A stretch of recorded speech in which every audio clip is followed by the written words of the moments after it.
ये प्रार्थना सतलोक से शुरू होती है, नीचे नहीं। इतना प्रकाश न तो ईश्वर में, जो सहजल कमल में बैठे हैं उनमें कुछ नहीं, ईश्वर में भी नहीं जो तीन लोक के मालिक है, और इतना प्रकाश जो त्रिकुटी में ब्रह्म विराजमान उनमें भी नहीं है, और इतना प्रकाश जो 10वें द्वार में पार ब्रह्म है उनमें भी नहीं, और भंवर गुफा में जो महाकाल पुरुष उनमें भी इतना प्रकाश नहीं है। इनसे ज्यादा प्रकाश तो एक एक सूरत का है। तो उनके रोम में कितने कोटान कोट सूरज चांद लगे हुए प्रकाश कर रहे हैं एक रोम में। तो जिस्म में कितने रोम होंगे, वो आप खरबों वर्षों तक रहो वहां, और रोम गिनते रहो तो नहीं गिन सकते, इतने रोम है। तो इनमें तो ये सतलोक से प्राप्त, फिर कोटान कोट, फिर अरबों अरबों सूरज चांद, उसके एक एक रोम में अलग पुरुष के, और खरबों सूरज चांद एक एक रोम के अंदर में अगम पुरुष के। अनामी पुरुष की तो वैसे ही महापुरुषों ने संकेत में व्याख्या की है, उसकी कोई व्याख्या नहीं। ये कितना प्रकाश है, वो सब गिनती खत्म। जितने भी गिनतियां देश में जिस मुल्क में सब खत्म हो जाए।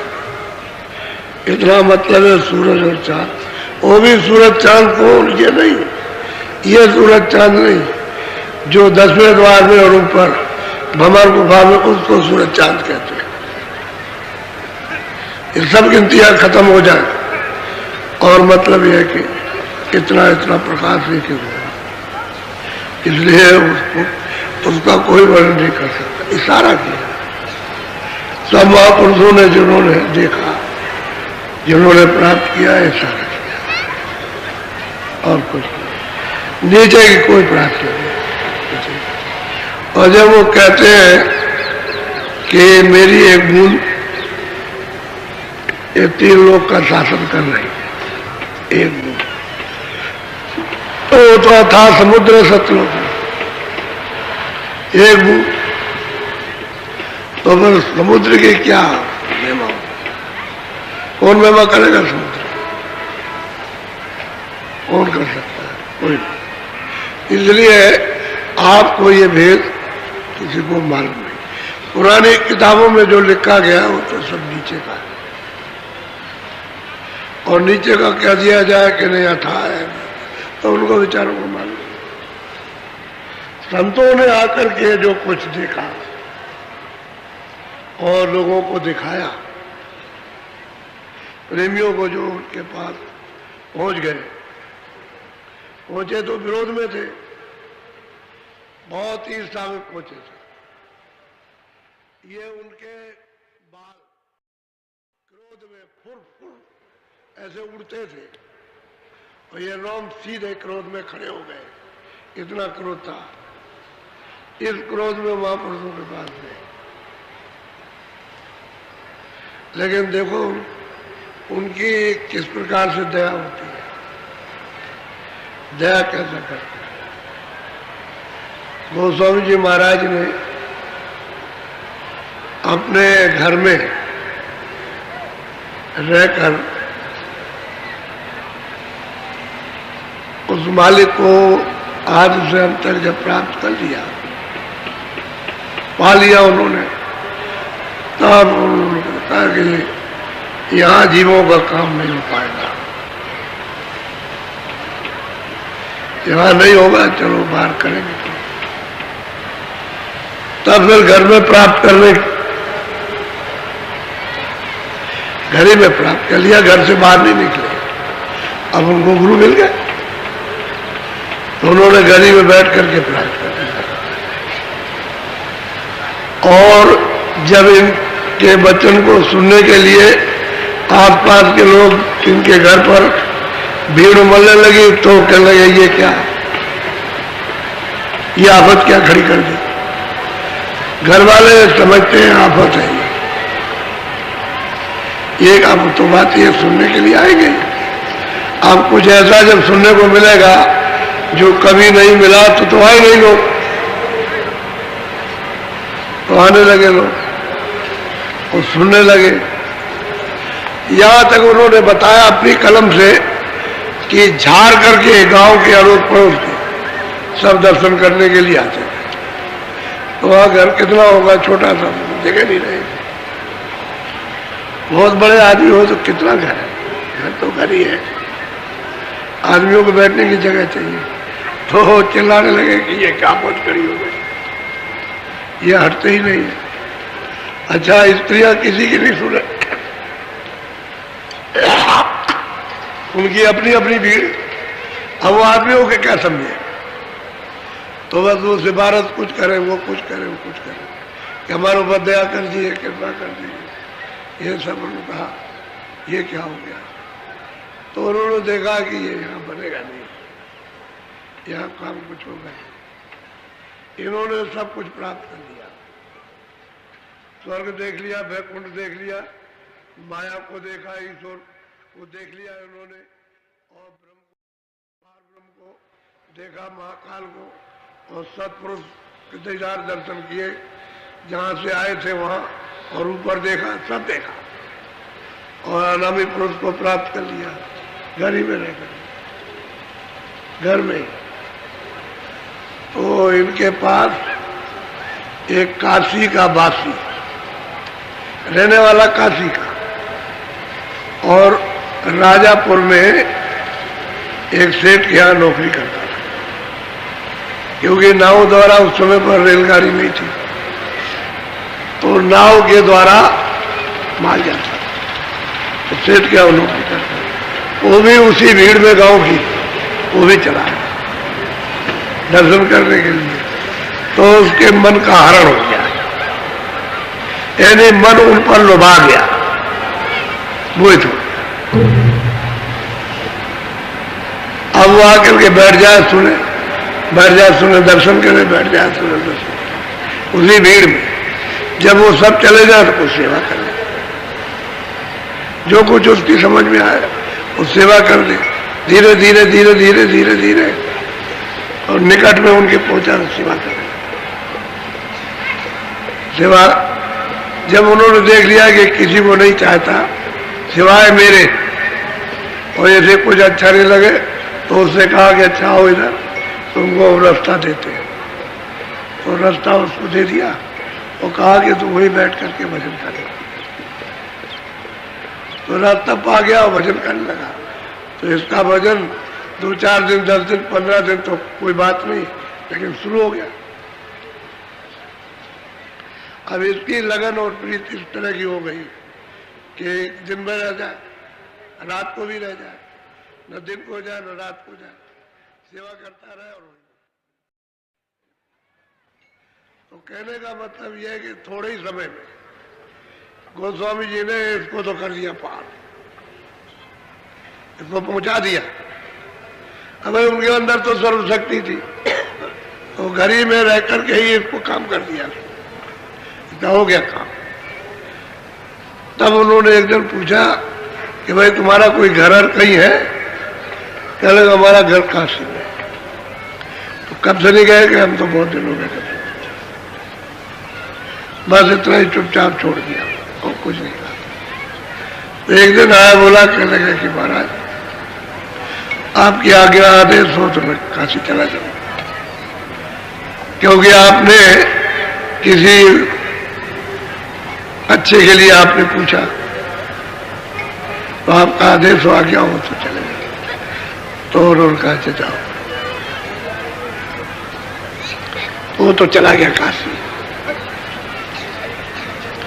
जब उन्होंने समझ लिया कि काशी चला पहुंच गया होगा, अपना नाव से पहुंचाओ, पैदल पहुंचाओ, घोड़े से, या मतलब यह है कि और किसी सवारी से पहुंच गया होगा। तब इन्होंने रात को अपना जो कुछ पहले थे ढोल डम्बर उठाया, लुटा लिया और चल दिए सीधे काशी की तरफ। उस समय पर ये इस तरह की सड़कें तो थी नहीं, पगडंडी रास्ते थे, कच्चे रास्ते थे, दगड़े ऐसे। तो चल दिया अपना, धीरे धीरे अपना चलते गए। जब काशी में पहुंचे तो इन्होंने पूछा खड़े होकर के एक आदमी से, क्या लगा रे भाई, इस नाम का कोई आदमी इस बोले। तो उसने जब इनको देखा तो नाचने लगा। अरे कह लगे महाराज आप मिल गए, आप ही का तो वो वर्णन करता था और कोई बात नहीं करना, सिवाय आप ही की बात करना, आप जरा सा बैठ जाइए। तो दौड़ करके गया, उसको ले आया। अरे भाई तुम जिस गुरु की बातचीत करते तो आ गए। अरे वो कैसे आ गए, क्योंकि ये तो नहीं कहा था मैं आ रहा हूं। तो दौड़ करके आया तो देखा हृदय चरणों पर गिर पड़ा, उनको ले गया, जहां भी रखा वहां रखा, और फिर उसकी तैयारी उसने की कि किस स्थान पर इनकी कुटी बनाई जाए। तो फिर कुटी का इंतजाम किया उसने, कुटी बनाई, फिर वहां कुटी रखी, फिर इनको ले गया, उसमें रखा। उस समय गोस्वामी जी महाराज की उम्र जो है 25 साल की थी, 25वां साल था। इसका तो काम कर दिया और अपना काम पहले कर लिया और काशी पहुंच गया। और वहां फिर वो रहने लगे। उस जगह पर फिर उन्होंने उपदेश शुरू किया। तो जो ये कहे तो कुछ सुने, क्योंकि उन्होंने कभी सुना तो था नहीं किसी ने। तो बहुत से तो लोग कहें क्या बकवास करते हैं, लेकिन बात यह है कि अगम बात सुनाते हैं, विचित्र बात कहते हैं, लेकिन हमने कभी किसी से कथा वार्ता में सुना नहीं। अब बहुत लोग आने लगे और सुनने लगे, पूछने लगे। तो कुछ लोगों से चर्चा की तो लोग कहने लगे अरे कहीं कुछ नहीं, वो तो नास्तिक है। नास्तिक क्या करोगे जा करके? बात सही कहे सब, वो लोग भी कहे कि बात तो सही कहते हैं, लेकिन वो लोग जिनका रोजी रोजगार होगा वो कहेंगे भाई नास्तिक है, ऐसा लोग कह के टाल दे, अनसुनी कर दे, बात को सुने नहीं। तो फिर उन्होंने किताब लिखी, कागज पर लिखा, जो कुछ भी रास्ता मालिक से मिलने का वो सब लिखा, ईश्वर से मिलने का, ब्रह्म से मिलने का, पार ब्रह्म से, सबसे मालिक से मिलने का, और विस्तार बताया कि ऐसे हुआ और ऐसे ये हुआ। तब ये लिख करके और लोगों को हृदय से कहा कि तुम जरा सा किसी को देना, पढ़े लिखे को। बात में जो देखा तो पूछा तो आकर के नहीं करे, चले गए कुछ नहीं, ये तो नास्तिक है, और ये सब ये भगवान के नहीं है, वो तो नास्तिक है। ये प्रचार हो गया। अब इतना जोर का प्रचार हुआ कि बस अब जितने भी विद्वान थे सब चकरा गए। अच्छा, जो भी जाए उनके पास उसका तुरंत उत्तर, जो पूछे प्रश्न करे उसका उत्तर, जो पूछे प्रश्न। मुसलमान जाए और कोई जाए, जैनी जाए, ये कोई जाए, वैष्णव जाए, साधु सन्यासी उदासी, सबका जवाब। और अपनी तरफ से नहीं, जो तुम किताबें पढ़ते हो उसी से जवाब दे दो। बात तो नहीं। फिर वो कहते किससे आगे, और उसका जवाब उत्तर दे दे और आगे बताया कि आगे और है। अब वो आगे तो उनको मालूम नहीं, किताबों में जो पढ़ा उतना ही तो पढ़ा, देखा तो उन्होंने भी नहीं। फिर अंत में उनसे पूछे कहते ये बताओ कि तुमने इसको देखा,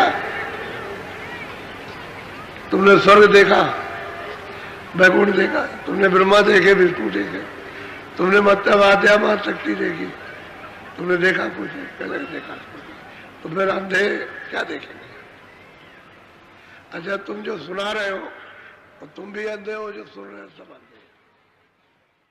तो अंधों क्या दिखा?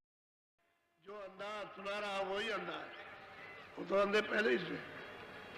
तब ये चक्कर चक्कर खा गए विद्वान। ये तो कहे बात तो ठीक है, कह लगे मैं कोई बात तो मालिक ही कर रहा हूं उसी की बात। लेकिन ये मूर्ख बहुत होते हैं, जब मूर्ख होते हैं तो मूर्ख अपना काम करते हैं। विद्वान थोड़ा बहुत कुछ हिचकेगा और कोई समझदारी से काम लेगा, मूर्खों के सामने चलती नहीं, वो उनको भी बजाड़ देता, क्योंकि अपनी मूर्खता के सामने किसी की सच्ची बात नहीं सुनता। तो वो 25 में इस साल में गए और कुछ उन्होंने सुनाया, और सुनने के बाद 2 साल के बाद झगड़ा होने लगा, झगड़ा शुरू हो गया। तो उन्होंने क्या क्या काम किया है, एक अद्भुत काम किया। ऐसा नहीं है कि काम नहीं किया, लेकिन वो जो काम उन्होंने जीवों का किया वो लोगों को मालूम नहीं है।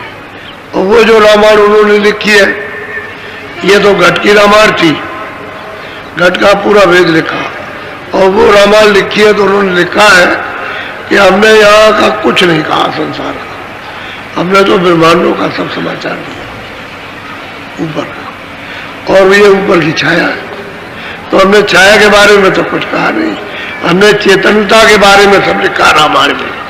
जो 7 का रामायण बनी है, वो जितने भी नाम उन्होंने दिए, चाहे स्थान के दिए हो चाहे और किसी के नाम, सब ऊपर का नाम दिया, नीचे का कुछ भी नहीं लिखा, यहाँ का कुछ भी नहीं। लेकिन अब यह है कि लोगों को यह सब कुछ मालूम नहीं था, तो बड़ा विवाद हुआ, बहुत विवाद हुआ, बहुत झगड़ा किया। इतना झगड़ा किया है कि कहा नहीं जा सकता।